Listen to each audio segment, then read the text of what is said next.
एक कमरे में 15-20 लोग सोते हैं। मैंने उनसे पूछा, आप अमेरिका कैसे आए? देशों की लिस्ट दे दी। पहले हम यहां गए, टर्की गए, कजाकिस्तान गए, कजाकिस्तान से साउथ अमेरिका गए, साउथ अमेरिका से एक के बाद एक, एक के बाद एक, एक के बाद एक हम दूसरे देशों से निकले और फिर हम पनामा के जंगलों से निकलकर अमेरिका में जाए। अमेरिका में हमें रोका गया, पकड़ा गया और अब हम अमेरिका में हैं। कांग्रेस पार्टी के सीनियर नेता, हमारे प्यारे कार्यकर्ता जिनको मैं आजकल बब्बर शेर कहता हूं, भाइयों और बहनों, प्रेस के हमारे मित्रों, आप सबका यहां बहुत बहुत स्वागत, नमस्कार। कैसे हैं आप? मूड कैसा है? नहीं, सुनाई नहीं दिया मुझे। मूड कैसा है? ये देखिए, आजकल ग्लोबलाइज दुनिया है। सारे के सारे देश हवाई जहाज से, टेक्नोलॉजी से जुड़े हुए हैं। कुछ दिन पहले मैं अमेरिका गया। अमेरिका में मेरा प्रोग्राम टेक्सास में था और किसी ने मुझे कहा कि टेक्सास में हरियाणा के युवाओं से मुझे मिलना चाहिए। पता नहीं आपने वीडियो देखा, नहीं देखा? देखा? देखा। मैं आज आपसे उस वीडियो के बारे में बोलना चाहता हूं, क्योंकि अगर आज आप हरियाणा को समझना चाहते हो तो जो भी समझना है उस वीडियो के अंदर है। सबसे पहले जब मुझे बताया गया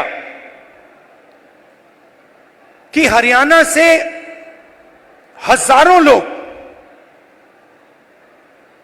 15-20 हजार लोग अमेरिका गए हैं,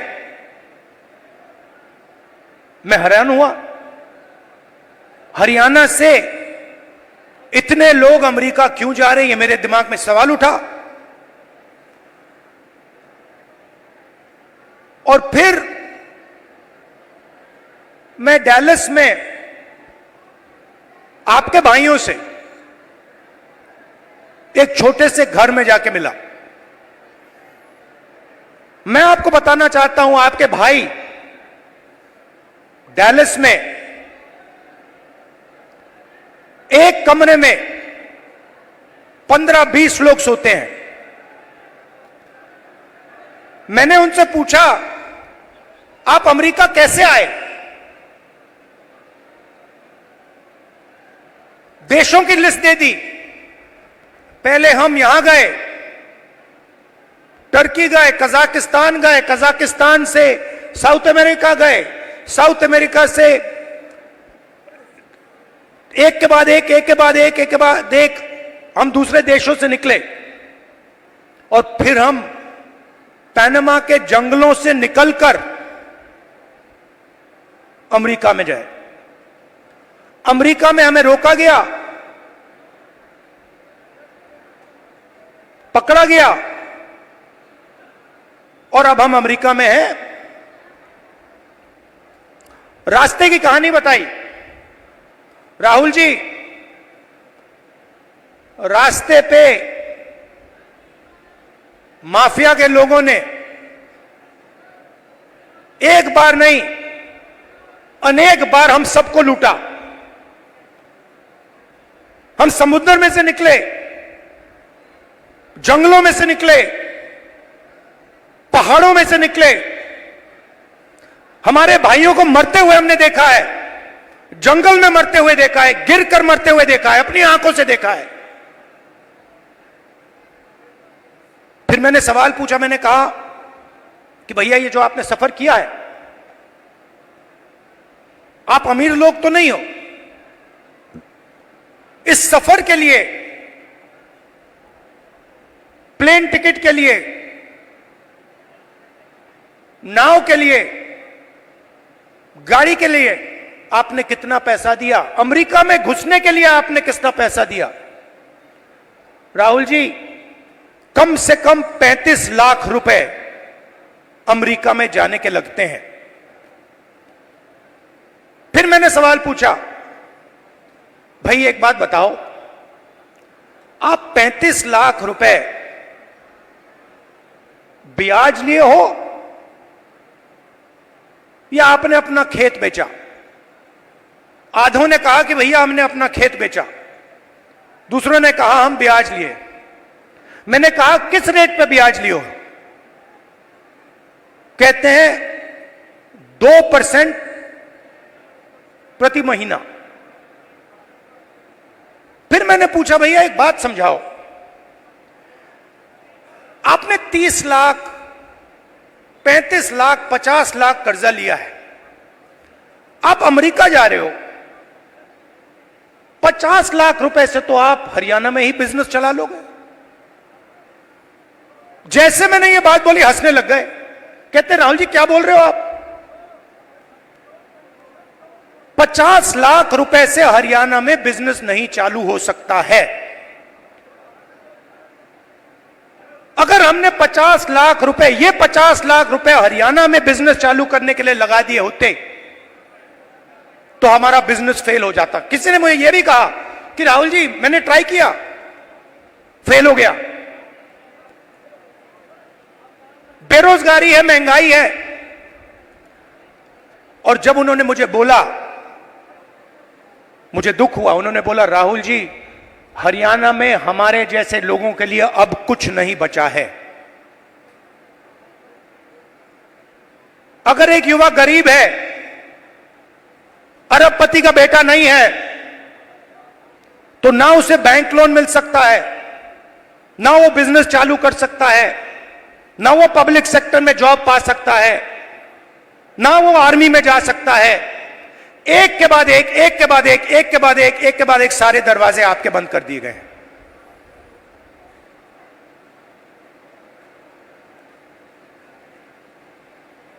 मैं जब उस घर से निकला, मैं सोच रहा था कि अगर इनकी ये हालत है तो इनके बच्चों की क्या हालत है?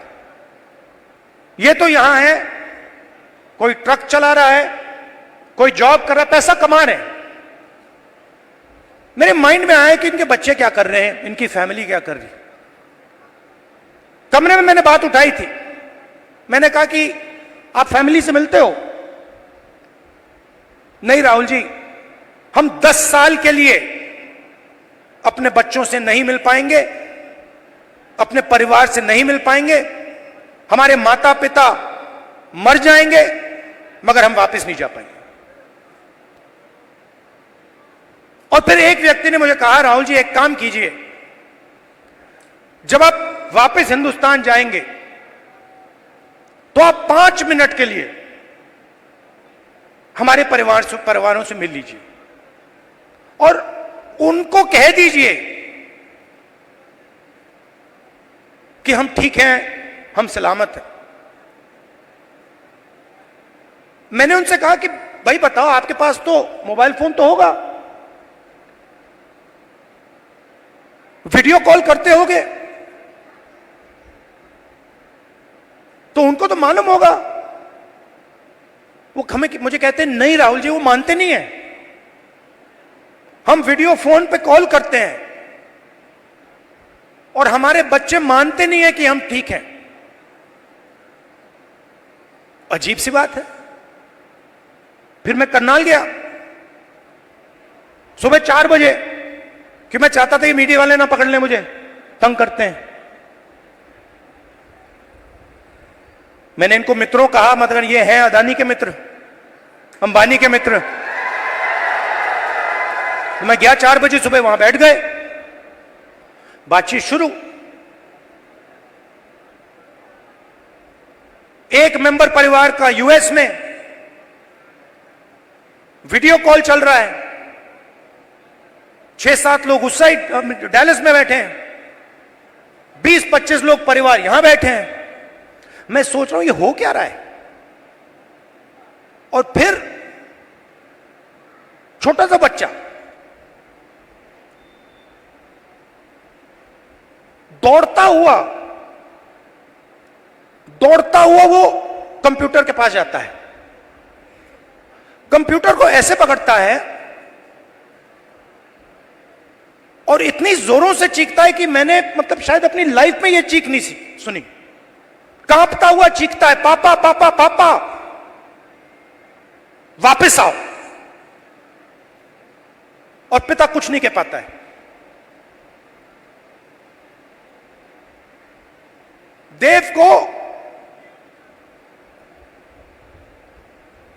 देव की आंखों में आंसू, चिल्ला रहा है।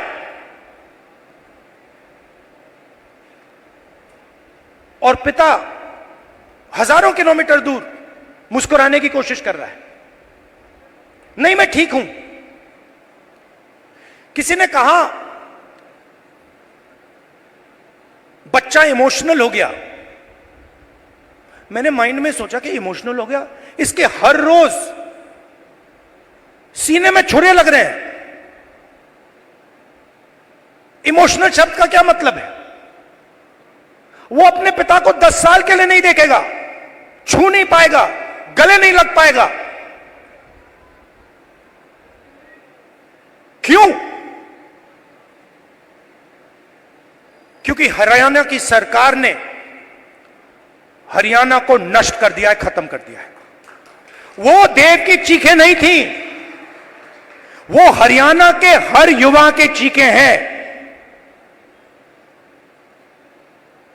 और जब वो बोल रहा था, मैं सोच रहा था कि इलेक्शन सब कुछ ठीक है, मगर हरियाणा में जो लाखों बच्चे इस प्रकार से रो रहे हैं, चीख रहे हैं, कांग्रेस पार्टी का काम उनके आंसू को पोंछने का है, उनके चीखों को बंद करने का है।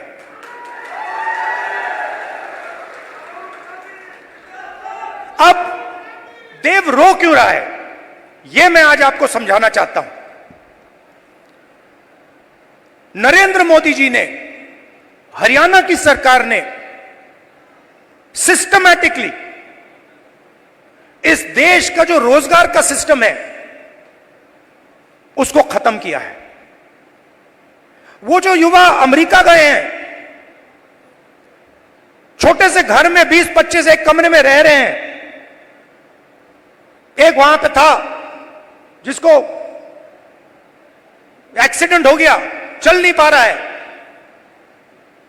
उसकी मां मुझे कहती है, राहुल जी मैं तो बेटे से मिलना चाहती हूं। मैं कहना नहीं चाहता था, कैसे मिलोगी? वो 10 साल के लिए वापस नहीं आ सकता। तो बच्चे चिल्ला रहे हैं, माताएं चिल्ला रही हैं, पूरा परिवार चिल्ला रहा है। क्यों? क्योंकि हरियाणा में रोजगार नहीं। नरेंद्र मोदी क्या करते हैं?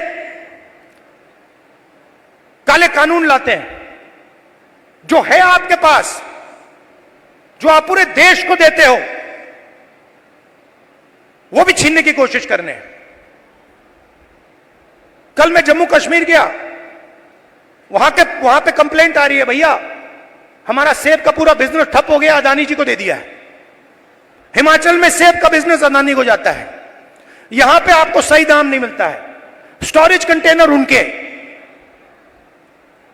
सारी की सारी प्लानिंग 10-15 लोगों के लिए होती है। हरियाणा के किसानों का कर्जा माफ नहीं होगा, आपको सही एमएसपी नहीं मिलेगी, मगर 25 अरबपतियों का 16 लाख करोड़ रुपया कर्जा माफ होगा। और आप देखते रहोगे कि भाई ये हो क्या रहा है।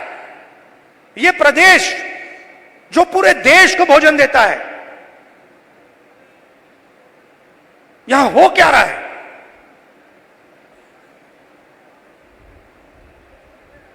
हरियाणा में ड्रग प्रॉब्लम है।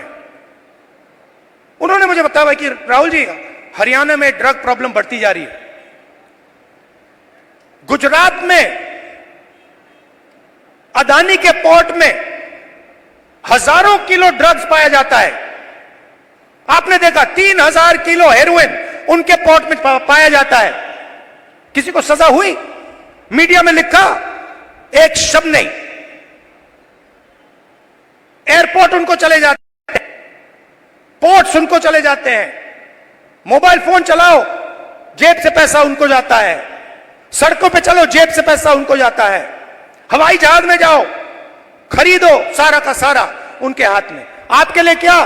गलत जीएसटी, नोटबंदी। क्यों? क्योंकि छोटे व्यापारियों को, स्मॉल मीडियम साइज बिजनेसेस की हत्या करनी है, खत्म करना है। क्यों? क्योंकि 10-15 लोग चाइना का माल हिंदुस्तान में बेचना चाहते हैं, बनाना नहीं चाहते। जो आप काम करते हो, जो छोटे बिजनेस वाले करते हैं, हाथ से बनाते हैं, वो नहीं करना चाहते। जो हिंदुस्तान में बनाता है उसको खत्म करना चाहते हैं, और चाइना का माल हिंदुस्तान में बेचना चाहते हैं। लिस्ट निकालिए कंपनियों की,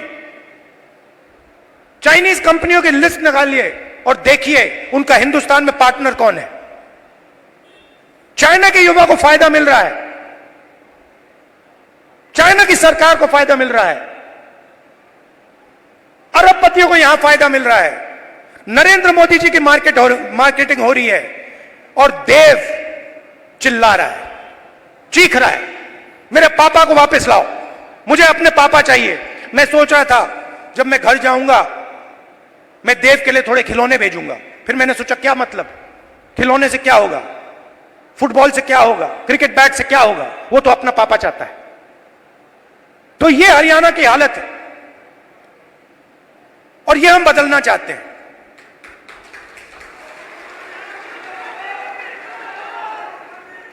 यहां पे स्टेज पे पुनिया जी बैठे हैं, कहां है ये और इनके जैसे लोग गोल्ड मेडल पाते हैं। मैं इनके जिम में गया, ये 24 घंटा लगे रहते हैं।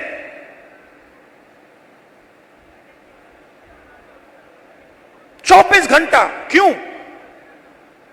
गोल्ड मेडल चाहिए। क्यों? हरियाणा का नाम रोशन करना, हिंदुस्तान का नाम रोशन करना। पूरी दुनिया में हम चाहते हैं कि हरियाणा का नाम जाए, हिंदुस्तान का नाम जाए। गोल्ड मेडल हम अपने लिए नहीं लेते हैं, गोल्ड मेडल हम हिंदुस्तान के लिए लेते हैं। इन्होंने कहा मुझे, इसने कहा, वो भी 4 बजे सुबह। इनका क्या किया? सारे के सारे एथलीट्स को खत्म कर दिया। इनके बहनों का सेक्सुअल हरासमेंट हो रहा है, और जो कर रहा है उसकी रक्षा चल रही है। 24 घंटे टीवी पे देखो, वो रो रही है, कोई फर्क नहीं पड़ता, बीजेपी का आदमी है। चिल्लाओ जितना चिल्लाना है, देव के साथ चिल्लाओ, 24 घंटा चिल्लाओ, हमें कोई फर्क नहीं पड़ता, मर जाओ। ऐसा हरियाणा हमें नहीं चाहिए। हमें हरियाणा ऐसा चाहिए जहां बच्चे ना रोएं, जहां पिता अपने बच्चे के गले लग सके, जहां मां ना रोए। ऐसा हरियाणा हमें चाहिए, और ऐसा हरियाणा कांग्रेस पार्टी आपको देने जा रही है। अब आप मुझसे पूछोगे ठीक है, आपने कह दिया, बताओ कैसे। मैं आपको शुरुआत की बात कर रहा हूं। पहला कदम, महिला शक्ति, 2000 रुपए हर महीने महिलाओं को, और 500 रुपए का गैस सिलेंडर। दूसरा कदम, जो 2 लाख वैकेंसीज सरकार में आज खाली पड़ी हैं युवाओं के लिए, हम वो भर के आपको दे देंगे। किसान को एमएसपी गारंटी करके हरियाणा की सरकार देगी। और जो आपका बीमा का पैसा है वो आपको एकदम मिलेगा। जैसे ही नुकसान होगा उसके एकदम बाद आपको बीमा का पैसा मिलेगा। गरीबों के लिए घर, 100 गज के प्लॉट और 3.5 लाख रुपए दो बेडरूम के घर के लिए और 300 यूनिट फ्री में बिजली। मगर ये लड़ाई सिर्फ हरियाणा की नहीं है, मैं आपको बताऊं। ये लड़ाई हिंदुस्तान की लड़ाई है और ये लड़ाई कॉन्स्टिट्यूशन को बचाने की लड़ाई है। मैंने इसके बारे में बहुत सोचा है। ये हो क्या रहा है, ये बीजेपी के लोग कर क्या रहे हैं? ये कॉन्स्टिट्यूशन पर आक्रमण कर रहे हैं। जो हिंदुस्तान के गरीब लोग हैं, कमजोर वर्ग के लोग हैं, कॉन्स्टिट्यूशन उनकी रक्षा करता है और बीजेपी कॉन्स्टिट्यूशन को मिटाने की कोशिश कर रहे हैं। वो कह नहीं सकते, ऐसे स्टेज पे आकर वो कह नहीं सकते कि हम कॉन्स्टिट्यूशन को मिटा देंगे, मगर वो करते हैं। सारी की सारी संस्थाओं को आरएसएस के लोगों के हवाले कर दी है। पूरा कंट्रोल नागपुर का है। उसमें हिंदुस्तान के 90% लोगों के लिए कोई जगह नहीं है। आप देख लीजिए, आप लिस्ट निकालिए, जिन जिन लोगों को आरएसएस ने हिंदुस्तान की संस्थाओं में डाला है, लिस्ट निकालिए।